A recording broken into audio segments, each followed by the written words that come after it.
I like to begin the conversation for hair analysis or hair loss with the hair analysis now because my business often involves patients who are skeptical or dubious or questioning some of the procedures and some the literature, for example, for platelet-rich plasma injections is very inconsistent and the technique is very inconsistent. And so for my business, the hair analysis has been sort of a leader and consistency in an otherwise inconsistent sort of medical treatment. To be able to initially offer this, it gets patients excited, it gets patients in the door, it gets patients ready to commit to something. Even if a patient is on, has done their due diligence and looked on the internet, researched pros and cons for different procedures, they won't have any negatives or questions about the hair analysis. They want this information. Me, you as a physician want this information. And then it's a sale on the back end of the procedure too, because I get the person to invest in a technology in the front end that helps us have the next conversation. Very often the problem with getting a hair loss patient to commit is they come in, they just want to consult, they want to talk about all their options, but they're afraid. They're afraid to take the next step. This is a harmless way for them to take the next step. It doesn't involve any needling.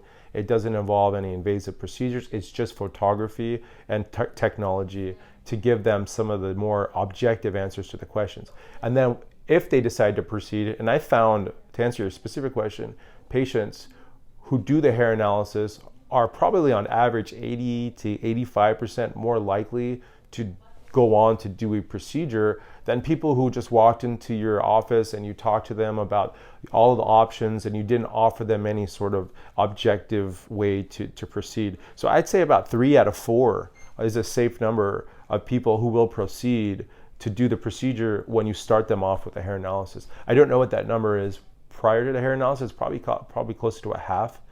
1 out of every 2 people might do a procedure, 1 person won't. So or maybe even less than that. But then, as I said, on the back end too, once you're done with your procedure, I usually have them come back at 6 months to do a second hair analysis. So I capture revenue in the beginning and I capture revenue at the end of the procedure too from this.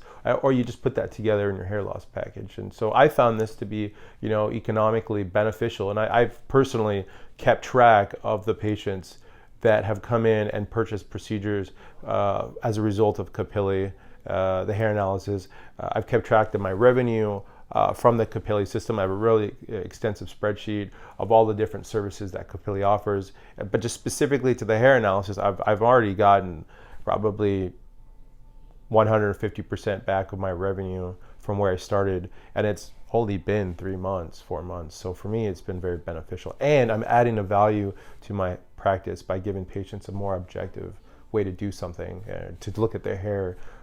Rather than them saying, I think I'm losing less hair, or I'm telling them, yeah, it looks like you got baby hairs here. Now it's like, let's not even do that. Let's go on the screen. Let's look at your before photo. Let's look at where we injected. Let's look at your after photo. I mean, it's not even a question. As with any scientific experiment, first you have to objectively identify the problem.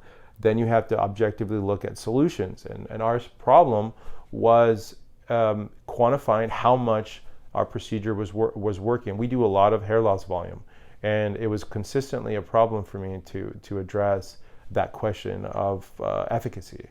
And so this problem was resolved with the Capily system, and then we added Capily hair loss shampoo, and then we added the hair gene, and then we added the Morpheus.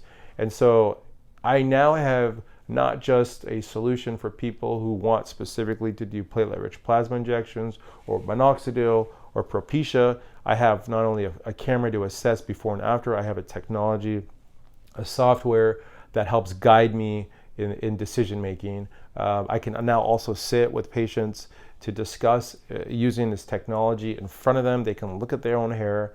I think that's what we were missing in the beginning. I mean, you kind of put your money where your mouth is.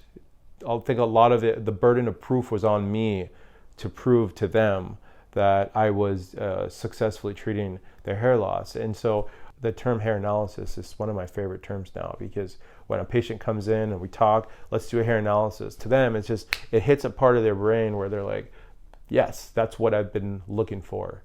That's exactly what I need.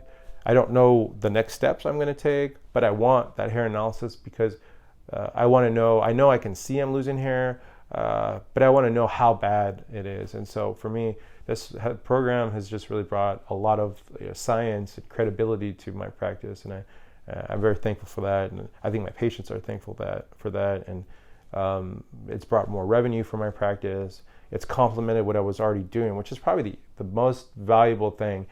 I understand hair loss is kind of a hard thing to start from scratch. So if you already have a hair loss practice, this will fit in so easily. If you don't have a hair loss practice, I think the hair analysis is a great place to start. Capily has really great training staff and support to support you through that process too. And even during COVID, we had a lot of patients still coming for this service, which shows just how important hair loss is to people during pandemics. They wanted to get their hair analyzed. Hair loss doesn't stop. In fact, during stressful times, hair loss probably increases. And so I think that this service or technology is basically recession proof. You'll always have something to offer a patient. And so for me, it's done a lot of things, and I'm really happy that I have this technology. So